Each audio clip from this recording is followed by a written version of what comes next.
Baik, selamat siang teman-teman. Semangat selalu, apa kabar? Baik. Baik, hari ini saya sebagai CGP dosen kelas coba sharing sedikit terkait budaya positif dari segi konsep. Memang ada hal-hal yang sudah saya terapkan, tapi banyak hal juga yang belum berhasil.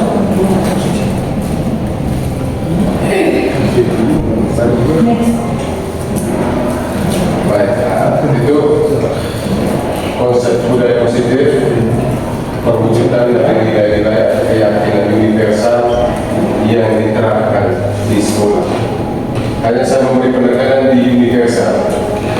Ternyata budaya positif itu kalau menguasai diri kita juga menguasai banyak hal, relasi dengan orang, dengan siswa, bahkan di luar sekolah. Kalau kita memiliki keyakinan atau budaya positif, akhir-akhir ini memang ya 0,1% sudah mulai saya terapkan bersama anak-anak saya. Ketika anak-anak berbuat salah, saya panggil, berbeda dengan sebelum saya menjadi calon guru penggerak. Nah, konsep budaya positif itu perubahan paradigma belajar sebagai guru mulai diterapkan perubahan-perubahan kecil dari dalam kelas. Salah satunya saya mengambil contoh di kelas kami saat bersama teman-teman dari sebenarnya bahwa kalau ada yang gembira dan ribut pasti guru penggerak. Jadi bukan berarti ribut-ribut itu membuat kelas tidak berkualitas, tapi kita memberi kegembiraan guru. Lalu di segi positif, nilai kebaikan universal, kebutuhan asal manusia. Nah, hal-hal ini mau dijelaskan secara teoritis. Ini pembelajaran dengan paradigma baru bukan pembelajaran yang dirancang berdasarkan prinsip pembelajaran berdiferensiasi. Nah, ini saya yakin di sekolah kita, walaupun juga guru penggerak pelan-pelan sudah menjalankan ini. Pengalaman saya selama ini, kalau saya keliling, banyak sekali teman-teman guru kreatif di dalam kelas. Seperti contoh tadi, ibu yang panggil anak sini itu juga berdiferensiasi. Ada kelas yang sedikit menyimpan dipanggil, dipalsu sendiri. Jadi itu termasuk diferensiasi juga. Kita mengetahui pada kelas yang ada biasanya ada juga tidak melibatkan bersama anak yang lain. Ini sedikit kalau ilusi guru mengontrol murid ini sebenarnya kita tidak boleh memaksa murid untuk berbuat sesuatu atau sesuatu kehendaknya. Siswa itu berbuat sesuatu berdasarkan apa yang dia mau sebenarnya. Ini memang masih kesulitan kalau saya. Artinya belajar sore itu karena siswa menyadari bahwa belajar sore itu penting. Itu kita sama-sama belajar. Lalu yang kedua, ilusi bahwa semua penguatan positif efektif dan bermanfaat. Tadi Bu Ina sempat menjelaskan bahwa kau buat ini akan dapat ini. Itu positif. Tapi sebenarnya tidak melekat dalam diri Anda. Dia berbuat sesuatu karena ada imbalan. Memang itu baik tapi tidak kuat dalam perkembangan diri Anda. Bisa saja sampai dia kuliah, dia tetap mengalami ketergantungan pada orang tua yang selalu memberi bimbingan. Lalu yang berikut, ilusi bahwa kritik dan membuat rasa bersalah dapat menguatkan karakter. Nah, ini kita sebagai guru seringkali membuat anak itu rasa bersalah menjadi lebih berat. Misalnya seorang anak terlambat, lalu kita langsung kau salah, kau sudah terlambat. Kalau tidak mentaati aturan, nah ini sebenarnya kita sedang memberi beban kepada anak agar dia merasa bersalah terus. Akhirnya dia berbuat sesuatu karena tekanan. Makanya kemarin saya sharing dengan Pak Iwa tentang beberapa anak yang latar belakang orang tuanya kita tahu, maka kita tidak memberi penekanan merasa bersalah. Macam kemarin ada saya event dengan Kevin itu. Memang sedikit saya tapi lebih banyak saya memberi motivasi. Lalu diberi motivasi dari Bapak Kevin di ruangan bahwa Toi, apa hubungan engkau memilih jurusan olahraga dengan naik atau menaik gunung. Kalau engkau tidak izin pergi main bola, nyambung dengan pilihan kuliah, tapi untuk naik gunung tidak nyambung. Artinya sebenarnya harus begitu, memberi pemahaman kepada anak terhadap pilihan yang salah itu. Dan seringkali selama ini saya juga sering membuat rasa bersalah pada anak, dan itu kadang-kadang anak ditekan, merasa ditekan. Lalu, nah yang terakhir, ilusi bahwa orang dewasa berhak untuk memaksa. Seringkali guru merasa bahwa dia sudah dewasa, dia memiliki hak untuk menekan. Nah, anak-anak tidak merasa merdeka.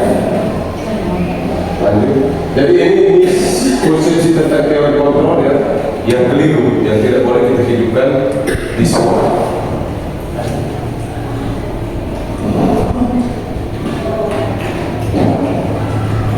Nah, ini perubahan teori stimulus respon ke teori kontrol. Nah, ini menurut para ahli, kalau teori ini saya refleksi, ada beberapa hal kecil yang sudah saya buat. Kalau kita baca di atas, itu menurut seorang dokter. Memang teman-teman dari segi teori itu memang kalau kita baca, kita lihat idealis sekali. Tapi kadang-kadang dalam penerapan, tapi bukan berarti hal-hal itu membuat kita lemah untuk menerapkan itu. Ini hal-hal baik yang perlu kita terapkan di dalam sebuah lembaga pendidikan terkhusus contoh saya salah satu, saya bisa mengontrol orang lain, dan selama ini saya lihat contoh intinya hal yang prinsip omong itu bahwa dia menyadari sebagai manusia, sebagai guru diritis harus bisa mengontrol orang lain lebih baik bahwa yang Anda buat itu salah, harus begini, dan diperlukan dalam sebuah lembaga pendidikan. Maka itu stimulus respon, saya bisa mengontrol orang lain, yang artinya bisa membuat teman guru itu berubah menjadi lebih baik. Lanjut. Disiplin positif sudah dari awal. Lanjut. Nah, ini ada beberapa penekanan seperti yang saya jelaskan di awal tadi. Nilai kebajikan universal ini artinya melampaui.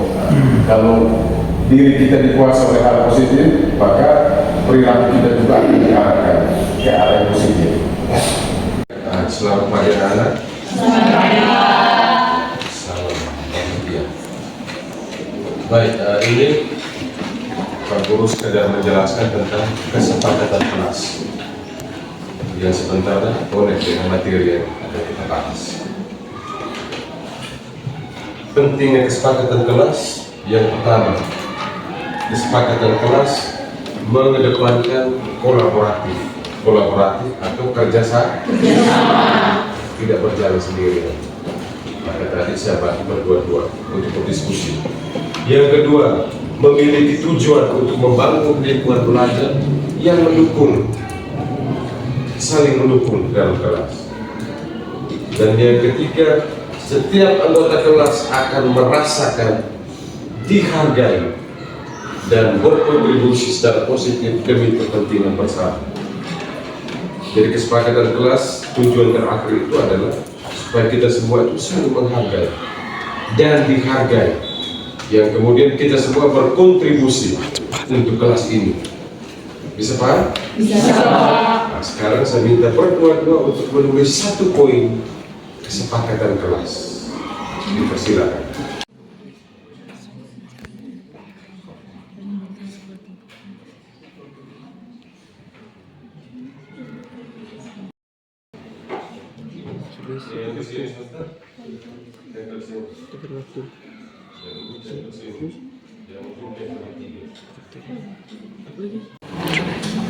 Baik, anak-anak sudah tulis?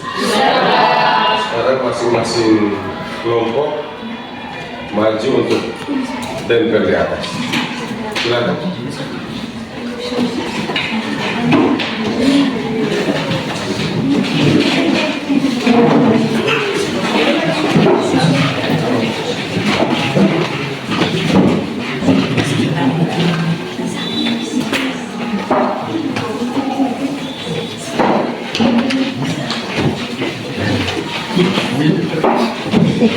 Potong.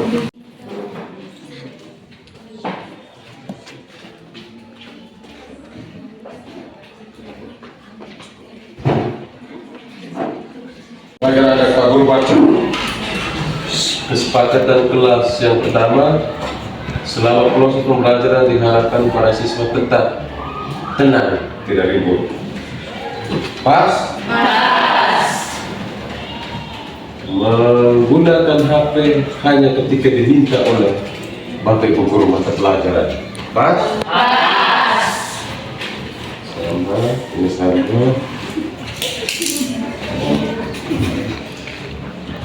Menghargai pendapat teman. Pas? Mendengar penjelasan guru dengan saksama dan tenang. Pas? Berbicara ketika diminta atau diberi kesempatan oleh guru. Pas? Menghargai dan mendengarkan pendapat teman. Pas? Masuk kelas tepat waktu. Pas? Membuang sampah pada tempatnya. Pas? Disiplin. Pas. Jadi dari anak-anak pas. Berarti kita bungkus itu. Iya. Sepakat ya? Sepakat. Baik. Jadi anak-anak, terima kasih untuk kesepakatan kelas. Kalian yang membuat, kalian juga yang menghayati. Menghayati bukan hanya di mulut, tapi juga dalam perilaku. Nah, sekarang kita kembali ke konteks materi masalah sosial. Kalau setelah hari ini keyakinan atau kesepakatan kelas sudah kita buat, misalnya besok teman kita Yogi terlambat, berarti dia sudah melanggar apa? Yang mana salah satu kesepakatan kelas tadi yang kita tulis apa? Itulah realitas hidup manusia. Maka kesimpulannya adalah masalah sosial itu terjadi ketika kita melanggar kesepakatan yang sudah kita buat. Sederhana. Dalam hal ini, kalau kita melanggar aturan yang sudah kita buat, yang sudah kita sepakati, maka itu masuk kategori masalah sosial. Bisa paham? Bisa. Terima kasih. Tuhan memberkati kita semua. Amin.